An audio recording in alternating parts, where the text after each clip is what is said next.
Good morning. It is so lovely to see everyone here today at our 8 o'clock service. And I have to admit something to you. This week when I read the scriptures, I was very tempted to preach on the Acts passage.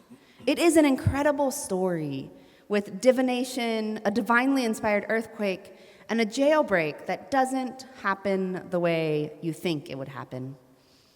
And our other passage that we just heard is from the Gospel according to John.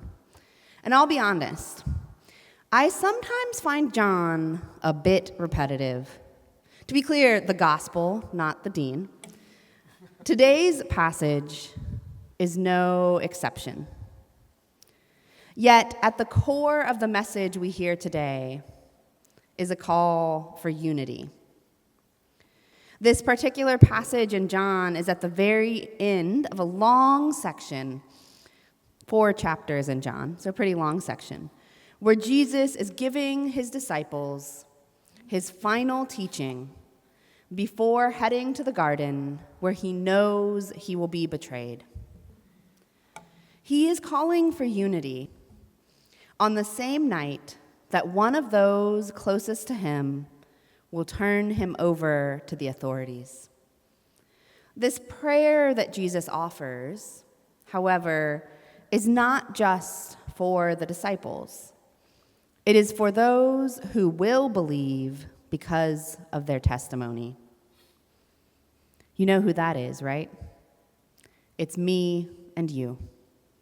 We believe because someone believed what those disciples said, and then other people believed them, and so on until the message got all the way to us here at the corner of 3rd and Wyandotte in Bethlehem. And so this prayer is for us. It is a prayer for unity, that they may all be one, as you, Father, are in me, and I am in you. May they also be in us. And this unity is intriguing because it is essentially the unity of the Trinity, the unity that is at the very core of who we declare God to be.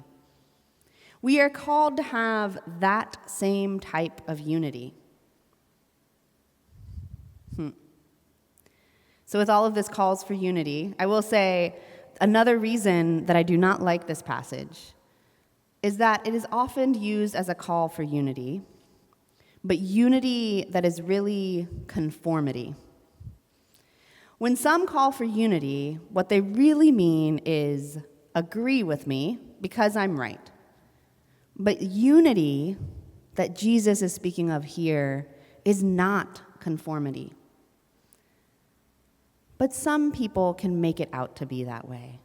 Unity is not everyone believing and behaving and thinking the exact same way. But often unity is presented as get on board or get out. Because if we are to be united, then everyone must be walking in the same path, marching in the same beat. But I do not believe that unity is silencing the nonconformists, those who are speaking out against injustice, or those who are simply different. There are different types of unity. Fear can be very unifying. Hatred can be unifying. And right now in this country, many people are unified behind political parties that are based on fear and hatred. And this is on all sides of the political spectrum. Fear is a motivating factor. Fear that the other will ruin our country. Fear that those people will take away our way of life. The hatred that brings people together against the people they blame for the fact that everything is more expensive every day. This is a type of unity. But the unity that we are called to is a unity that imitates the relationship between Jesus and God the Father, which is a relationship of love. That relationship is very complicated, and theologians have been studying it and arguing over it for centuries. Probably as soon as Jesus said those words, someone started working on a PhD to dissect them. But what I will say is that it is relationship. We believe that Jesus and God the Father are two distinct persons. They are two parts of the triune God, but they are in relationship with one another. So this unity that we are called to emulate is about being distinctly who we are. There's no need to force one person to be like the other person. There's no need for all of us to be exactly the same for unity. In fact, this unity is only possible when each person is fully alive and fully themselves. In this passage, Jesus goes on to say that the unity of his disciples will see his glory. And a 2nd century theologian, Irenaeus, stated, God's glory is a human being fully alive. So if we are to see the glory of Jesus, who is God, then we must see each other fully alive. This is the kind of unity that we are called to imitate. This unity sees that each person, whether they agree with us or not, whether they look like us or not, whether they voted like us or not, whether they speak our language or not, they are a child of God. If people who speak different languages, if LGBTQ plus and straight people, if Republicans and Democrats, if black folks and white folks, immigrants and natural-born citizens can get together and be united in worshiping God, that is a unity that demonstrates God's love and shows God's glory. So I'm thinking about this picnic we're going to have in just a couple hours today. And as we do in all of our bilingual services here, it is bringing together people who are very different, but who have one thing in common.